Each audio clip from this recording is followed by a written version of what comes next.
Hello student, today education chemistry channel में आप लोग का स्वागत है। आज कक्षा 11वीं के चैप्टर नंबर 1 में द्रव्य या पदार्थ टॉपिक के बारे में आप अध्ययन करेंगे। ये जो संपूर्ण जो ब्रह्मांड है ये द्रव्य और ऊर्जा से मिलकर बना हुआ है। हम सभी अनेक वस्तुओं से घिरे हुए हैं, जैसे घर है, वृक्ष है, जल है, पेड़ पौधे हैं, जीव जंतु है। ठीक है, इन वस्तुओं की उपस्थिति हम हमारे पांच इंद्रिय यानी सेंस में से एक या अधिक, जैसे छूकर, देखकर, सुनकर, स्वाद और सूंघकर अनुभव करते हैं। किसे अनुभव करते हैं? एक तो आँख के द्वारा देखकर, ठीक है, कान के द्वारा सुनकर, नाक के द्वारा सूंघकर, और जीभ से स्वाद लेकर और हाथ से हम छूकर इसका अनुभव करते हैं। क्योंकि वस्तुओं का द्रव्यमान होता है और स्थान घेरते हैं। जो भी वस्तु होता है उसका द्रव्यमान होता है और वो स्थान घेरता है। ठीक है, ये इसके जो विभिन्न आकृतियाँ होती हैं, आकार, आकृतियाँ और रंगों के होते हैं, ये सभी वस्तुएं द्रव्य या पदार्थों की बनी होती है। ठीक है, यानी पूरे ब्रह्मांड में ऐसी कोई भी वस्तु जिसमें द्रव्यमान होता है, स्थान घेरता है, जिसे इंद्रियों से अनुभव किया जा सकता है। ठीक है, हमारी जो 5 ज्ञान इंद्रिय होती है उससे अनुभव किया जा सकता है, द्रव्य या पदार्थ कहलाता है। हम इसका परिभाषा लिख सकते हैं, द्रव्य या पदार्थ क्या है। पूरे ब्रह्मांड में ऐसी कोई भी वस्तु, यहाँ पर लिखेंगे, हेडिंग रहेगा पदार्थ। पूरे ब्रह्मांड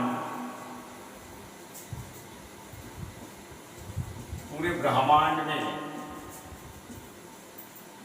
कोई भी वस्तु जिसका द्रव्यमान हो तथा स्थान घेरता हो और जिसे इंद्रियों से अनुभव किया जा सकता है। स्थान घेरता है जिसे इंद्रियों से अनुभव किया जा सकता है, अनुभव किया जा सकता है, द्रव्य या पदार्थ कहलाता है। यानी ब्रह्मांड की कोई भी वस्तु हो जो स्थान घेरता है और जिसका द्रव्यमान होता है और हम उसे इंद्रियों के द्वारा हम अनुभव कर सकते हैं, उसको हम क्या कहेंगे? द्रव्य या पदार्थ। जैसे ये मार्कर है, ये मार्कर को अगर मैं जहाँ भी रखूँ वो वहाँ स्थान घेरेगा। ठीक है, और इसका द्रव्यमान भी होता है। ठीक है, तो ये क्या कहलाएगा? द्रव्य या पदार्थ। जैसे उदाहरण के लिए सीमेंट है, कांच है, पेपर है, प्लास्टिक आदि। ठीक है, तो पदार्थ की परिभाषा पूरे ब्रह्मांड में ऐसी कोई भी वस्तु जिसमें द्रव्यमान होता है, स्थान घेरता है, जिसे इंद्रियों से अनुभव किया जा सकता है, द्रव्य या पदार्थ कहलाता है। उदाहरण के लिए सीमेंट, कांच, पेपर, प्लास्टिक और कई प्रकार की वस्तुएं हम उसमें ऐड कर सकते हैं उदाहरण। अब ये तो हो गया पदार्थ की परिभाषा। अब पदार्थ का वर्गीकरण, पदार्थ का वर्गीकरण। यहाँ पर इसका उदाहरण लिख लो। उदाहरण में सीमेंट, कांच, पेपर, प्लास्टिक आदि। अब यहाँ पर हेडिंग रहेगा पदार्थ का वर्गीकरण, पदार्थ का वर्गीकरण। जैसे यहाँ पर हम डाल दें पदार्थ, पदार्थ मीन्स मेटर, पदार्थ मीन्स मेटर। अब इसका दो प्रकार से हम इसको वर्गीकृत कर सकते हैं। आधार के, अगर इसको हम वर्गीकरण करेंगे तो दो प्रकार से वर्गीकृत कर सकते हैं। इसका दो आधार पर वर्गीकृत कर सकते हैं, एक भौतिक वर्गीकरण और एक रासायनिक वर्गीकरण, फिजिकल क्लासिफिकेशन, और दूसरा केमिकल क्लासिफिकेशन। ठीक है, तो पहला नंबर इधर भौतिक वर्गीकरण, भौतिक वर्गीकरण, और ये जो दूसरा नंबर है रासायनिक वर्गीकरण, रासायनिक वर्गीकरण। तो भौतिक वर्गीकरण, इसको इसके अणु के बीच अंतरा आणविक बल होता है, उस बल के आधार पर हम तीन प्रकार से वर्गीकृत करेंगे। इसको भौतिक वर्गीकरण, भौतिक वर्गीकरण तीन प्रकार से वर्गीकृत होगा। पहला नंबर है ठोस, दूसरा नंबर द्रव, और तीसरा नंबर है गैस। ठीक है, यहाँ पर इसको लिख सकते हैं फिजिकल क्लासिफिकेशन, और इसको केमिकल क्लासिफिकेशन। तो ठोस का जो, यानी कि ये जो भौतिक वर्गीकरण होता है ये तीन प्रकार का होता है, ठोस, द्रव और गैस। ठोस को सॉलिड, द्रव को हम लिख सकते हैं लिक्विड, और ये हो गया आपका गैस। ठीक है, अब रासायनिक वर्गीकरण जो है ये दो प्रकार से होता है, शुद्ध पदार्थ, और दूसरा नंबर जो होता है मिश्रण। दूसरा नंबर क्या होता है? मिश्रण होता है, शुद्ध पदार्थ और मिश्रण। यहाँ पर ये दो प्रकार से, यहाँ शुद्ध पदार्थ और ये मिश्रण। पहला नंबर शुद्ध पदार्थ, दूसरा नंबर मिश्रण। ठीक है, अब ये जो शुद्ध पदार्थ है ये दो प्रकार का होता है, तत्व एवं यौगिक। ये दो प्रकार से, पहला नंबर तत्व और दूसरा नंबर यौगिक। ठीक है, तत्व और यौगिक। इसमें मिश्रण जो है दो प्रकार से, एक होगा समांगी मिश्रण, समांगी मिश्रण, और दूसरा नंबर विसमांगी मिश्रण, विसमांगी मिश्रण। अब यहाँ पर जो तत्व है ये तीन प्रकार से, तत्व तीन प्रकार का होगा। तत्व तीन प्रकार का, धातु, धातु, अधातु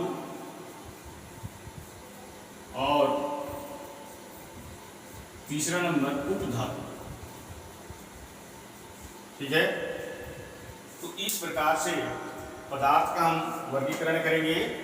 पदार्थ दो प्रकार का, भौतिक वर्गीकरण इसका और दूसरा रासायनिक वर्गीकरण।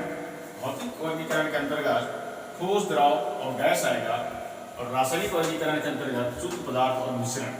अब यहाँ पर शुद्ध पदार्थ दो प्रकार से तत्व एवं दूसरा नंबर यौगिक। मिश्रण दो प्रकार से, समंगी मिश्रण, विसंगी मिश्रण। उसी प्रकार से तत्व तीन प्रकार से आ जाएगा इसमें, धातु, अधातु और उपधातु। धातु, अधातु और उपधातु। ठीक है, अब यहाँ पर देखते हैं यौगिक, ये दो प्रकार से हो। यहाँ जो यौगिक है ये दो प्रकार से, ये पहला नंबर कार्बनिक यौगिक और ये दूसरा नंबर अकार्बनिक यौगिक। अकार्बनिक यौगिक। ठीक है, तो सबसे पहले देखते हैं अंतरा आणविक बल, यानी ठोस के जो अणु है, ठोस के जो अणु होते हैं उस अणु के मध्य एक बल होता है। अणु के मध्य जो बल होता है उसी को क्या कहते हैं, अंतरा आणविक बल। क्या कहते हैं इसको, अंतरा आणविक बल। और अंतरा आणविक बल के कारण ये जो ठोस है, इसका जो अंतरा आणविक बल होता है ठोस का, ये बहुत अधिक होता है। बहुत अधिक बोलने से इस टाइप का, यानी इसका जो अणु होता है इसमें अंतरा आणविक बल अधिक होने के कारण ये अणु जो है नजदीक नजदीक यानी पास पास होता है। ठीक है, और द्रव का जो अणु होता है ये ठोस की अपेक्षा थोड़ा दूरी बना के रखता है। ठीक है, ठोस की अपेक्षा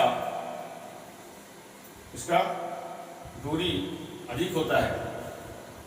ठीक है, ठोस में अंतरा आणविक बल अधिक होता है, उससे कम द्रव में होता है और गैस में सबसे कम होता है। इस प्रकार से।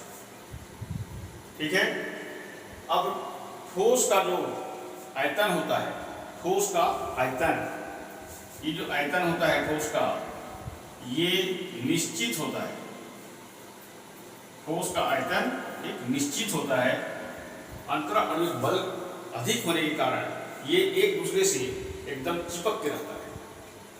ठीक है, और इसका जो आयतन होता है ये निश्चित होता है। ये आयतन यानी कोई भी वस्तु जितना स्थान घेरता है वह उसका आयतन कहलाता है। ठीक है, जैसे मैं मार्कर को यहाँ रख देता हूँ, वो अपना स्थान घेरेगा, वो उसका आयतन कहलाएगा। ठीक है, और द्रव का आयतन, इसका आयतन भी निश्चित होता है। द्रव का आयतन भी निश्चित, द्रव का आयतन भी निश्चित होता है।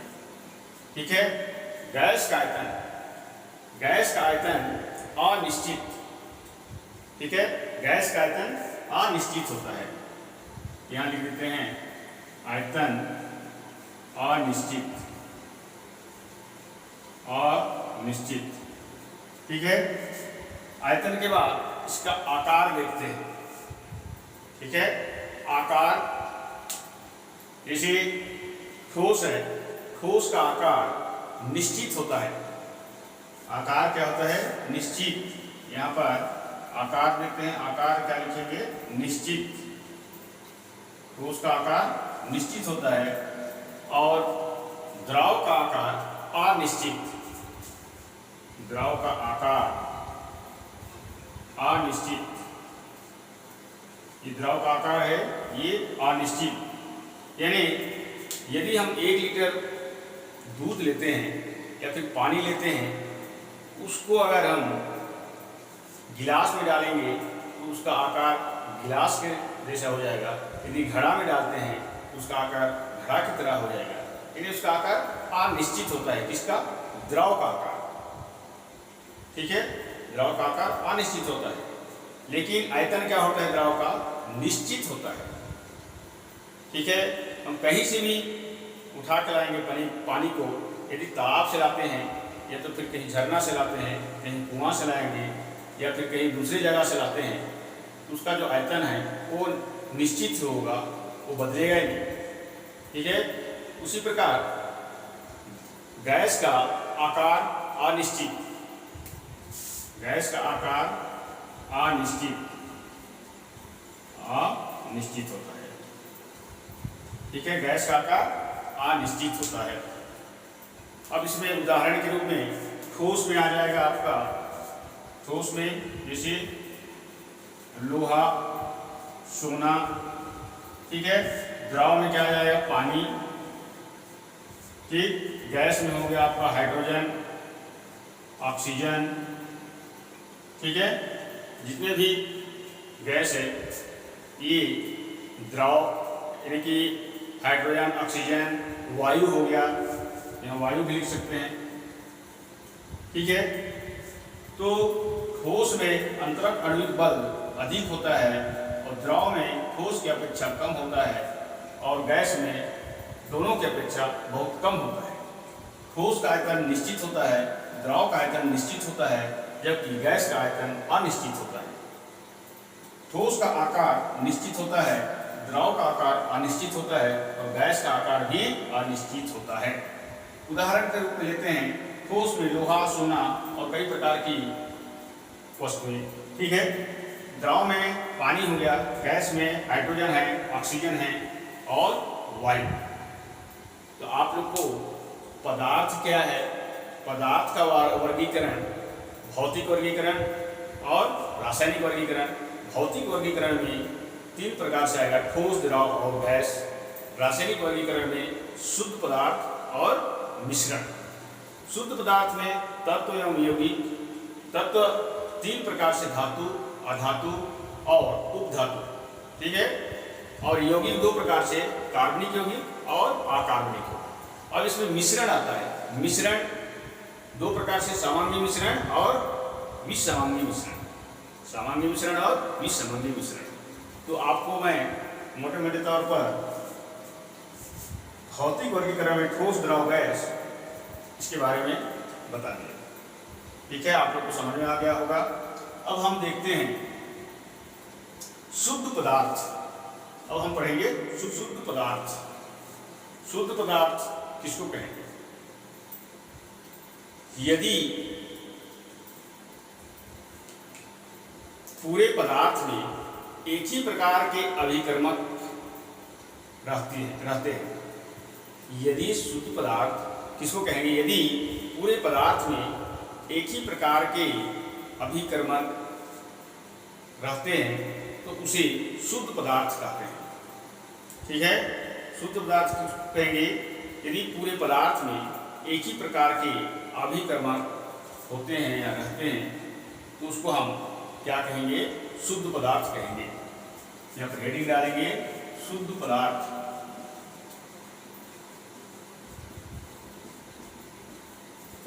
यदि पूरे पदार्थ में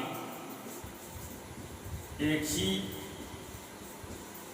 प्रकार के अभिकर्मक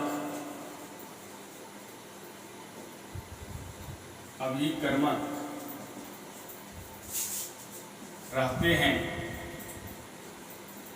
तो उसे शुद्ध पदार्थ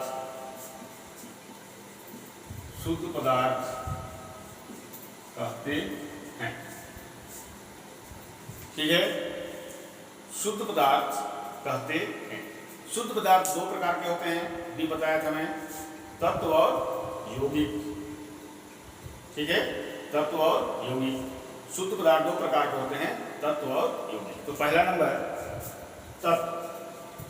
यहाँ पर शुद्ध पदार्थ 2 प्रकार के होते हैं। 2 प्रकार के होते हैं। पहला तत्व और दूसरा यौगिक।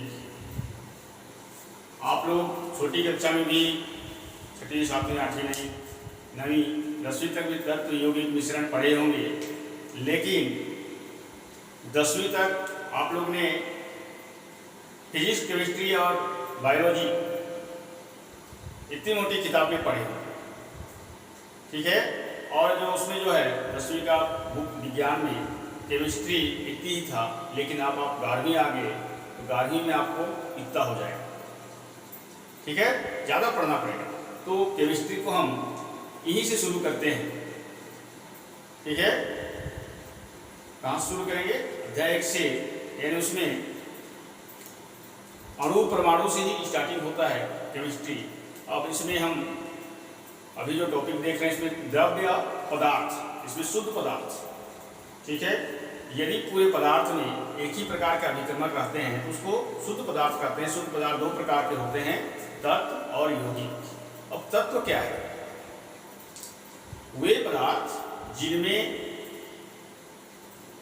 एक ही प्रकार के अणु विद्यमान, यानी एक ही प्रकार के परमाणु विद्यमान हो, उन्हें क्या कहा जाता है? तत्व कहा जाता है। एक ही प्रकार के परमाणु उपस्थित हो तो उनको क्या कहते हैं? हम तत्व कहते हैं, ठीक है। अथवा पदार्थ का वह सरल रूप जिसे अवघटित करके और अधिक सरल तथा समान पदार्थ नहीं बनाया जा सकता है, तत्व कहलाता है, ठीक है। पदार्थ का वह सरल रूप जिसे अवघटित करके और अधिक सरल तथा समान पदार्थ नहीं बनाया जा सकता है, तत्व कहलाता है। तो शॉर्टकट परिभाषा, वे पदार्थ जिनमें एक ही प्रकार के परमाणु उपस्थित हो उन्हें तत्व कहा जाता है। यहाँ पर तत्व वे पदार्थ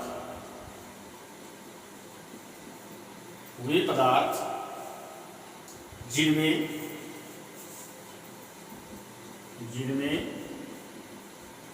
एक ही प्रकार के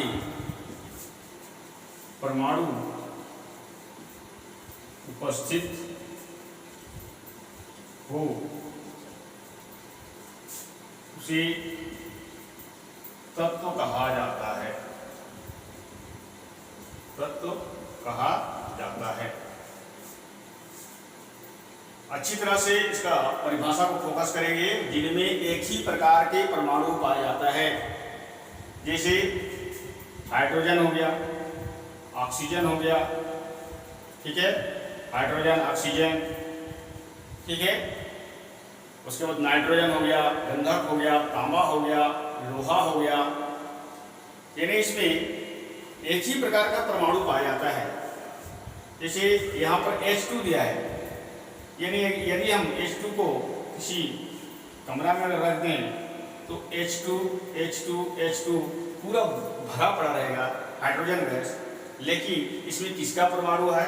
मात्र हाइड्रोजन का ही परमाणु है, H का, यानी हाइड्रोजन का परमाणु है, यानी एक ही प्रकार का परमाणु हुआ, तो उसको हम क्या कहते हैं? तत्व कहते हैं। आप लोग सोच रहे होंगे कि यहाँ पर H2 लिखा है, यहाँ पर O2 लिखा है, लेकिन O2 को भी हम इस कमरा में अगर रख दें तो O2, ठीक है, तो इसमें किसका परमाणु है? ऑक्सीजन का परमाणु। इसमें किसका परमाणु है? ऑक्सीजन का परमाणु है। यानी वे पदार्थ जिनमें एक ही प्रकार के परमाणु उपस्थित हो उसको हम क्या कहते हैं? तत्व कहते हैं। इसका परिभाषा को फोकस करना है। एक ही प्रकार के परमाणु, मात्र इसमें हाइड्रोजन का ही परमाणु है, इसमें किसका परमाणु है? ऑक्सीजन का परमाणु है, ठीक है। तो वे पदार्थ जिनमें एक ही प्रकार के परमाणु उपस्थित हो उसे क्या कहा जाता है? तत्व कहा जाता है, ठीक है। इसका उदाहरण हाइड्रोजन, ऑक्सीजन, ठीक है, गंधक, तांबा, लोहा लिख सकते हैं जैसे करके। तो इसका जो उदाहरण है, जैसे तांबा, गंधक, लोहा, ठीक है, हाइड्रोजन, ऑक्सीजन, कार्बन, O2, इन्हें जो आवाज सारणी में हम लोग जो पढ़े हैं, मैं वीडियो डाल दिया हूँ आवाज सारणी का, तो उसमें जितने भी तत्व हैं, ठीक है, वो लगभग एक ही प्रकार के परमाणु से ही बना हुआ है। तो आप लोग को समझ में आ गया होगा तत्व क्या है। वे पदार्थ जिनमें एक ही प्रकार के परमाणु उपस्थित हो उन्हें तत्व कहा जाता है। जैसे गंधक, तांबा, लोहा, ऑक्सीजन, हाइड्रोजन, कार्बन, नाइट्रोजन, या फिर पदार्थ का वह सरल रूप जिसे अपघटित करके और अधिक सरल तथा समान पदार्थ नहीं बनाया जा सकता है, तत्व कहलाता है। क्या कहलाता है? तत्व कहलाता है। अब यहां पर तत्व के लक्षण, तत्व का लक्षण, तत्व की लक्षण, तत्व जो है शुद्ध तथा सरल पदार्थ है, पहला लक्षण। दूसरा क्या है? तत्व में एक ही प्रकार के परमाणु होते हैं। तत्व पहला, तत्व शुद्ध तथा सरल पदार्थ है। दूसरा नंबर, तत्व में एक ही प्रकार के परमाणु होते हैं। ये इसका लक्षण हो जाएगा, ठीक है, इसका ये लक्षण। अब तत्व का जो प्रकार है, तत्व का जो प्रकार है, ये 3 प्रकार से पाया जाता है। एक क्या है? धातु, ठीक है, तत्व का प्रकार, तत्व की प्रकार। पहला नंबर धातु, दूसरा नंबर अधातु, और तीसरा नंबर उपधातु। तीसरा नंबर उपधातु। तो धातु जो होता है,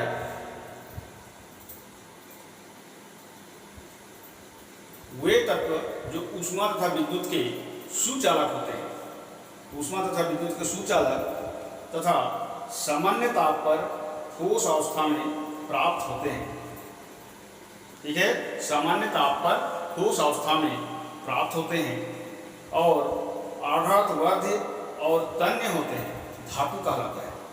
आघातवाद्य और तन्य होते हैं, धातु कहलाता है। जैसे उदाहरण में चांदी, सोना, लोहा आदि, ठीक है, उदाहरण इसका चांदी, सोना, लोहा आदि। यानी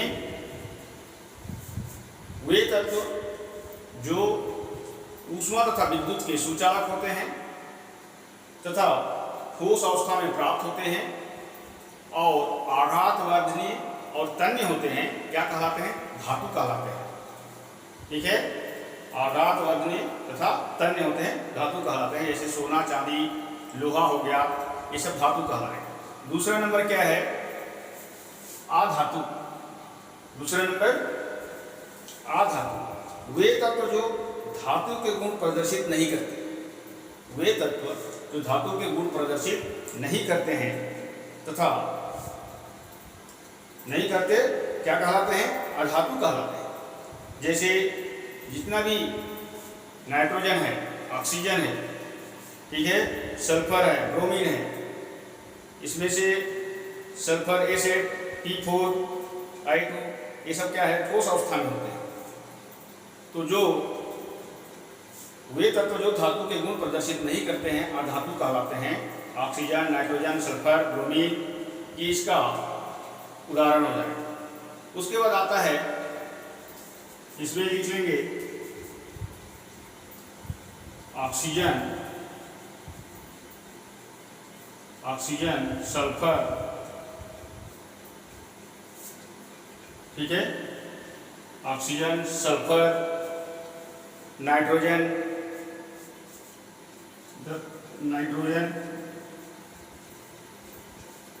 उसके बाद आता है उपधातु। अब इसमें जो S8P4I2, इधर S8P4I2 ये ठोस अवस्था में पाया जाता है। अब आता है आपका उपधातु। वे तत्व जिसमें धातुओं तथा अधातुओं का कुछ गुण पाया जाता है उसको हम क्या कहते हैं? उपधातु कहते हैं। जैसे आर्सेनिक है, एंटीमनी है, ठीक है, जिप्सम है, टीन है। आर्सेनिक, जिप्सम, एंटीमनी, टीन, इसके जो उदाहरण हो जाएंगे यहाँ पर लिखेंगे आर्सेनिक, जिप्सम,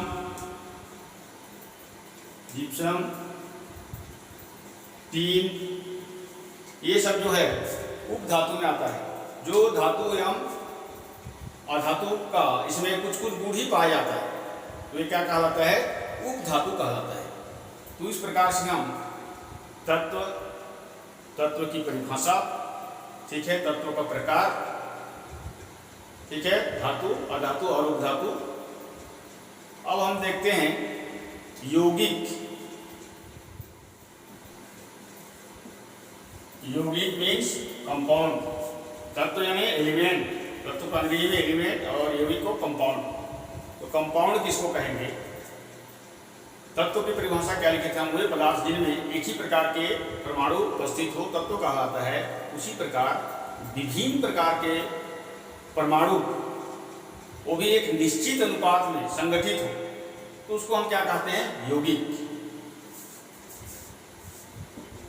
विभिन्न प्रकार के परमाणु एक निश्चित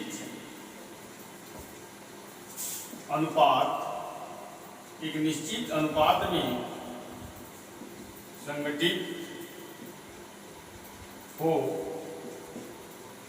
संगठित होकर यानी संयुक्त होकर यौगिक का निर्माण करते हैं।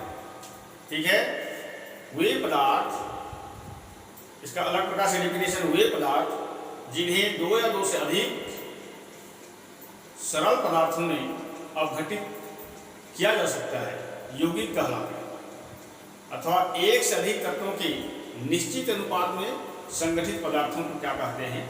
यौगिक कहते हैं।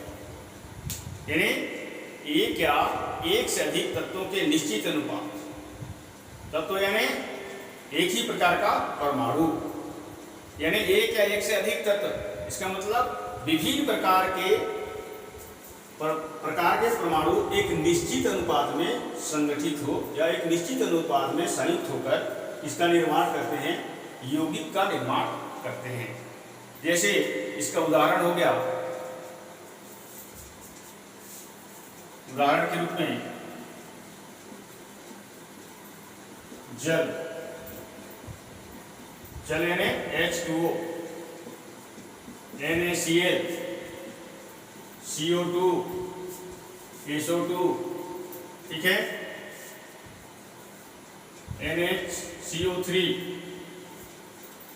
ठीक है, NHCO3 और Na2CO3,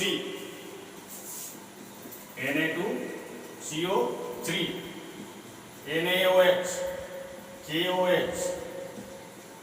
KOH, उसी प्रकार से H2SO4, जल हो गया, sodium chloride, carbon dioxide, sulphur dioxide, sodium bicarbonate, sodium hydrogen carbonate भी कहते हैं, ठीक है, baking soda, sodium carbonate, washing soda, sodium hydroxide, caustic potash, ठीक है, H2SO4, सल्फ्यूरिक अम्ल। ये जो कंपाउंड है, यानी कि ये क्या है? कंपाउंड मीन्स यौगिक है, यानी वे पदार्थ जिन्हें दो या दो से अधिक सरल पदार्थों में अवघटित किया जा सकता है, यौगिक कहलाते हैं। अथवा एक से अधिक तत्वों के निश्चित अनुपात में, एक या एक से अधिक तत्वों के निश्चित अनुपात में संगठित पदार्थों को हम क्या कहते हैं? यौगिक कहते हैं। ठीक है, क्या कहते हैं इसको? हम यौगिक कहते हैं। ये आप 2-3 प्रकार से इसका डेफिनेशन लिख सकते हैं। एक तो क्या लिखेंगे? विभिन्न प्रकार के परमाणु एक निश्चित अनुपात में संगठित हो तो उसको यौगिक कहते हैं, या तो एक निश्चित अनुपात में संयुक्त होकर किसका निर्माण करते हैं? यौगिक का निर्माण करते हैं। दूसरा नंबर, वे पदार्थ जिन्हें 2 या 2 से अधिक सरल पदार्थों में अपघटित किया जा सकता है, यौगिक कहलाते हैं। अथवा एक से अधिक तत्वों के निश्चित अनुपात में संगठित पदार्थों को हम यौगिक कहते हैं। ठीक है, उदाहरण के रूप में हो गया आपका नमक हो गया NaCl, ठीक है, सल्फ्यूरिक अम्ल H2SO4, उसके साथ साथ HCl हाइड्रोक्लोरिक अम्ल, HCl यानी हाइड्रोक्लोरिक अम्ल, NaOH, KOH caustic potash, caustic soda, NaOH, ठीक है, Na2CO3, ये हो गया आपका वॉशिंग सोडा, कपड़ा धोने का सोडा, NaHCO3, ये बेकिंग सोडा, खाने का सोडा। तो ये आपका यौगिक होगा। अब यौगिक क्या विशेषता? यौगिक क्या है? 2 या 2 से अधिक तत्वों के योग से बनता है, 2 या 2 से अधिक तत्वों के योग से बनता है, तथा ये समांगी होता है। ये इसका मुख्य विशेषता है। 2 या 2 से अधिक तत्वों के योग से बनता है और ये समांगी होता है। दूसरा नंबर, यौगिक में उपस्थित तत्वों के द्रव्यमानों में एक निश्चित अनुपात होता है। जैसे जल को ले लें, जल को अगर हम लेते हैं तो इसका अनुपात क्या होता है? 2:1। ठीक है, 2:1, यानी जो यौगिक जो होता है ये 2 या 2 से अधिक तत्वों के योग से बनता है और एक निश्चित अनुपात इसमें होता है। जैसे जल को लिया जाए H2O तो 2 अनुपात कितना है? 1 है। अब यौगिक का प्रकार, यौगिक 2 प्रकार के होते हैं, एक कार्बनिक यौगिक और एक अकार्बनिक यौगिक।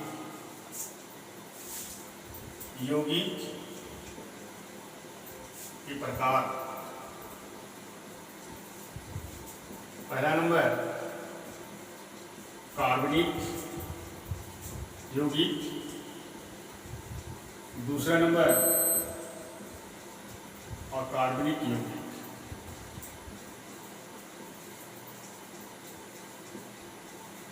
अकार्बनिक यौगिक, तो जो कार्बनिक यौगिक होता है इनमें मुख्यतः कार्बन पाए जाते हैं, नाम से ही पता चलता है। कार्बनिक यौगिक यानी इनमें कार्बन पाया जाता है।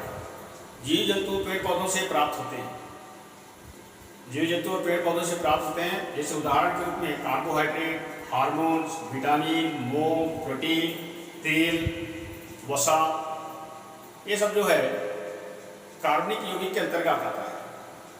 यानी कार्बनिक यौगिक इनमें मुख्यतः कार्बन होते हैं, जंतु एवं पौधों से प्राप्त होते हैं। उदाहरण के रूप में लिख सकते हैं कार्बोहाइड्रेट, इसमें जो आ जाएगा कार्बोहाइड्रेट, प्रोटीन, हार्मोन्स, विटामिन्स, ठीक है, विटामिन्स के बाद मोम, तेल यानी वसा,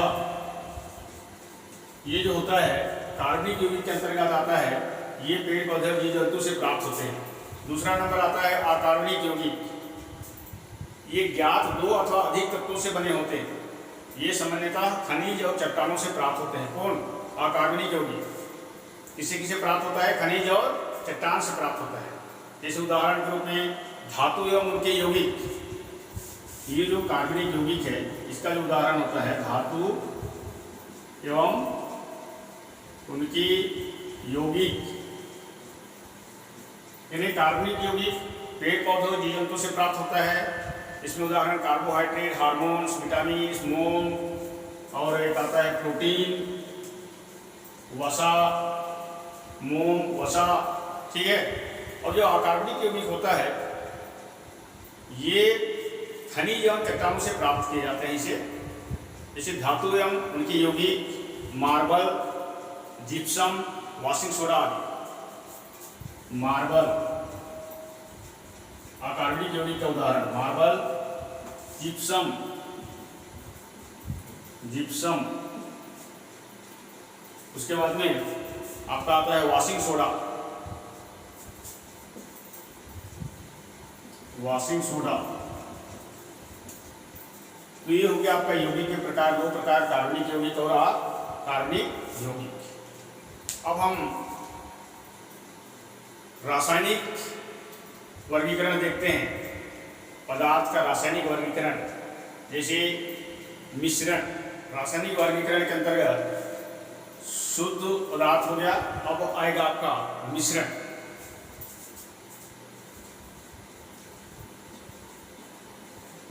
मिश्रण शुद्ध पदार्थ क्या है? एक ही प्रकार के अभिकर्मक पाए जाते हैं शुद्ध पदार्थ में। मिश्रण में दो या दो से अधिक अभिकर्मक पाए जाते हैं, दो या दो से अधिक अभिकर्मक, दो या दो से अधिक अभिकर्मक, दो या दो से अधिक अभिकर्मक। अब इसमें जैसे दो या दो से अधिक तत्वों अथवा यौगिकों को किसी भी क्रम अथवा अनुपात में मिलाने से प्राप्त पदार्थ को हम मिश्रण करते हैं। दो या दो से अधिक तत्व या यौगिक हम लेते हैं और किसी भी अनुपात में अगर हम उसको मिला देते हैं और जो पदार्थ प्राप्त होता है उसको हम मिश्रण कहते हैं। और यौगिक में क्या होता है? एक निश्चित अनुपात होता है यौगिक में, और मिश्रण में निश्चित अनुपात नहीं होता है, ठीक है। किसी भी क्रम में अथवा अनुपात में उसको अगर मिला देते हैं और जो पदार्थ प्राप्त होता है उसको मिश्रण कहते हैं। जैसे हवा, धुआं, बारूद, ठीक है, रक्त हो गया और शहद, ये सब इसका मिश्रण का उदाहरण होता है। यानी इसका डेफिनेशन यानी परिभाषा, दो या दो से अधिक तत्वों अथवा यौगिकों को किसी भी क्रम अथवा अनुपात में मिलाने से प्राप्त पदार्थ को क्या कहते हैं? मिश्रण कहते हैं। उसमें उदाहरण के रूप में हवा है, हवा यानी वायु, धुआं, बारूद, शहद, रक्त, ठीक है। मिश्रण के प्रकार, मिश्रण दो प्रकार के होते हैं, एक समांगी मिश्रण और दूसरा विसमांगी मिश्रण। मिश्रण की प्रकार, समांगी मिश्रण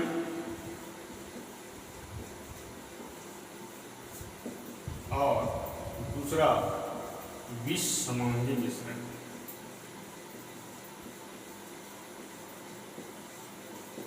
विसमांगी मिश्रण, समांगी मिश्रण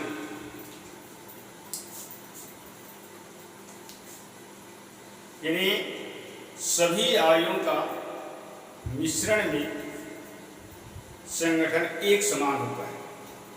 सभी आयनों का मिश्रण में संगठन एक समान होता है। जैसे इसका उदाहरण के रूप में हम लेते हैं, जैसे पानी एवं शक्कर, ठीक है। पानी एवं शक्कर उदाहरण के रूप में लेते हैं। एक पात्र लेते हैं, ठीक है, और इसमें पानी प्लस शक्कर को एक विलयन बना देते हैं, ठीक है। इसमें पानी और क्या मिक्स है? शक्कर, विलयन बनता है। एक कांच का गिलास लेते हैं और उसमें हम पानी और शक्कर का घोल बना देते हैं, एक विलयन बना देते हैं। अब हम इसको टेस्ट करेंगे। जब हम ऊपर वाला भाग को टेस्ट करेंगे और फिर मध्य भाग को टेस्ट करेंगे, फिर सबसे नीचे वाला भाग को टेस्ट करेंगे, ठीक है। तो इसका जो मीठापन होता है पूरा एक समान पाया जाएगा, ऊपर में भी, बीच में भी और सबसे नीचे तल में। ठीक है, तो वह मिश्रण समांगी मिश्रण कहलाता है जिसमें मिश्रण के अवयव आपस में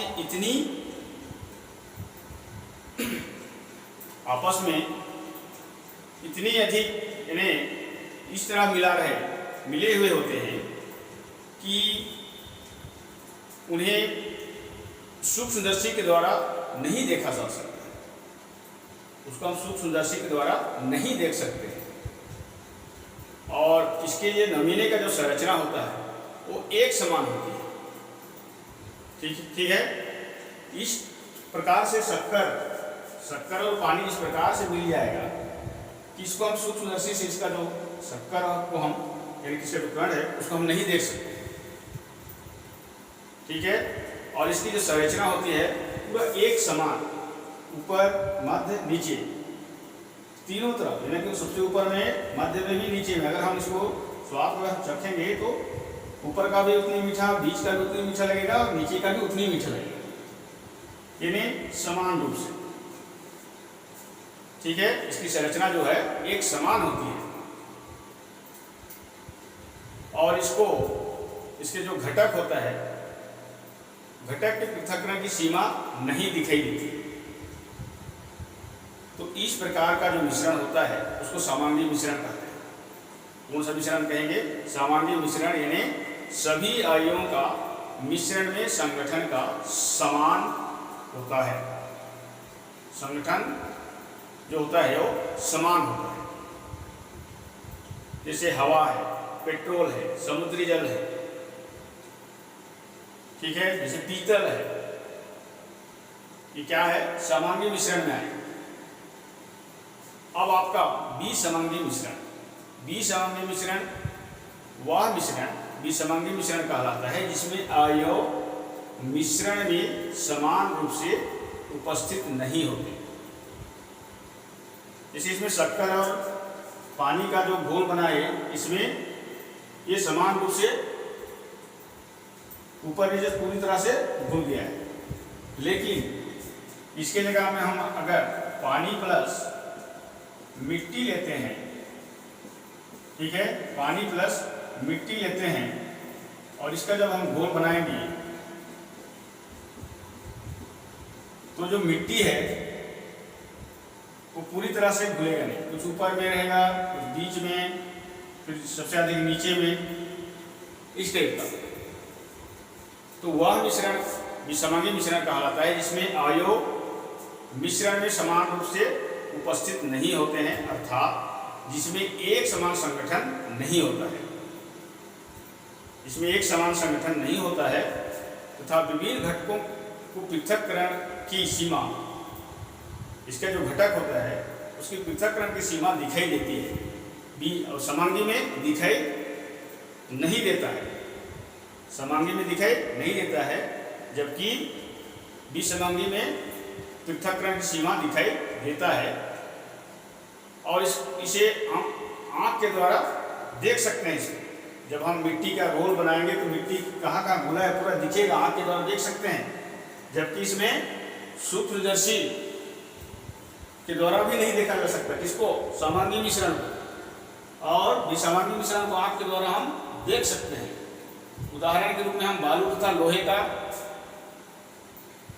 बुरादा, ठीक है, रेत तथा पानी, तेल तथा पानी, मिट्टी तथा पानी, ये सब इसके उदाहरण है।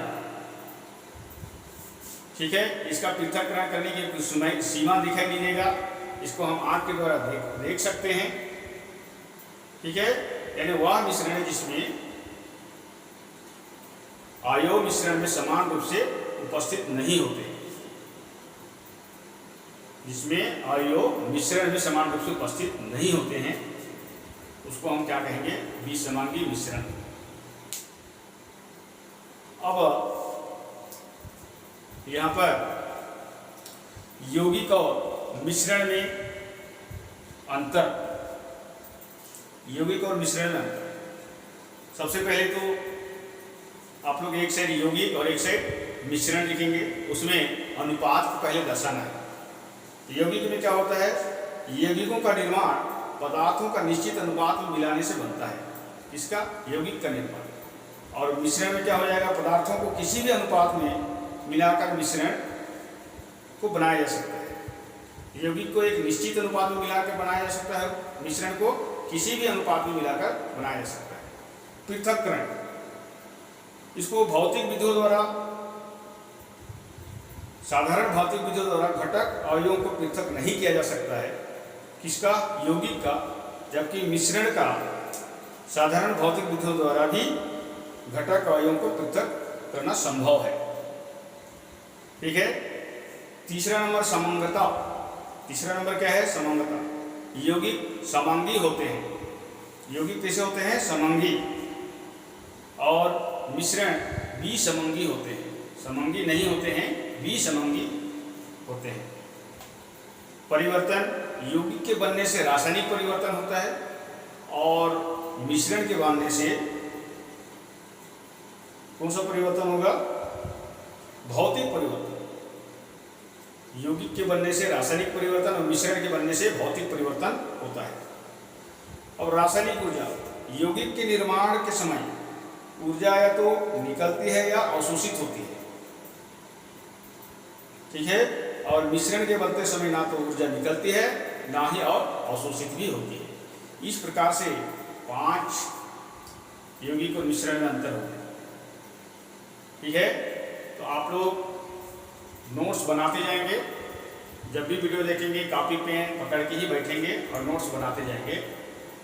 तो आज का जो टॉपिक है, यौगिक मिश्रण, तत्व यौगिक मिश्रण।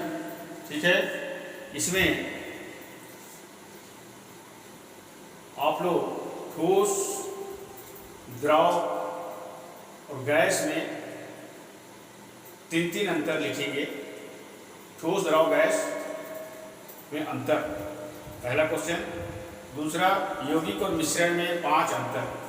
आज का वीडियो को मैं यही समाप्त करता हूँ। लास्ट में मैं यही कहना चाहता हूँ, जब भी आप वीडियो देखेंगे कॉपी और पेन रखेंगे, नोट्स बनाते जाएंगे और टुडे एजुकेशन केमिस्ट्री चैनल को सब्सक्राइब कर दें।